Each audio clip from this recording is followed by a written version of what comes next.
আসসালামু আলাইকুম রহমতুল্লাহ। বাইতুল কুরআন মাদ্রাসায় আসছি, মাদ্রাসাটা দেখান। তো কেন আসছি সেটা বলি। এই বিষয়টা আমার কাছে খুবই ভালো লাগছে যে আমরা মানুষকে বা আমাদের দেশের অনেক অনেক বিষয়কে পাত্তা দিতে দিতে কওমি মাদ্রাসায় আমরা যারা পড়েছি বা আমরা যারা এটা জানি, তারা এমন অবস্থা করেছি যে চামড়ার মূল্য এখন 300 টাকা 200 টাকায় নিয়ে আসছি। কারণ তারা ভাবছে যে হয়তো কওমি মাদ্রাসাগুলো এই চামড়া ছাড়া চলবে না, এখন ঠিকই চলতেছে।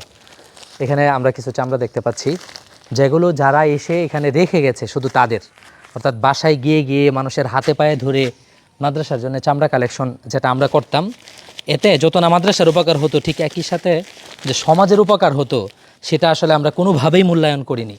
যে জন্যে উল্টো আসলে বলে না যে কৃতজ্ঞ থাকার জায়গায় জাতি, দেশ বা আমাদের যারা নেতৃবর্গ রয়েছে তারা কৃতজ্ঞ ছিল। তো আমরা সেই দূর থেকে প্রায় 13 কিলোমিটার দূর থেকে এই চামড়াগুলো নিয়ে আসছি। আর এটা বিক্রি করি নাই কেন? কারণ এটা 200-300 টাকা করে বিক্রি হচ্ছিল। এবং এই বছর না, শুধু আমি সব বছরে এটা করি। এখান থেকে যদি এগুলো ঢাকায় পাঠানো হয় কোনোভাবে, তা অন্তত 800-900 বা 1000 টাকা করে হতে পারে। গত বছরগুলোতে এরকম হয়েছে।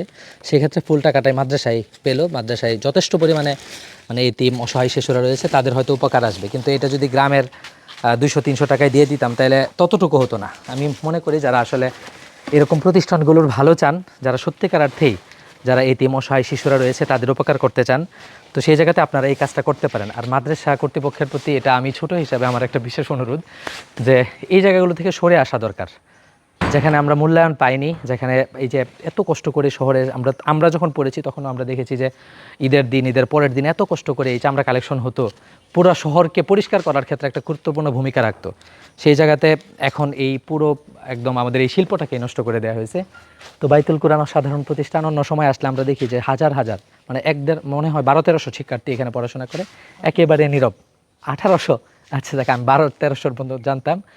তো এই শুনশান নীরবতায় বাইতুল কুরআনে এসেছিলাম।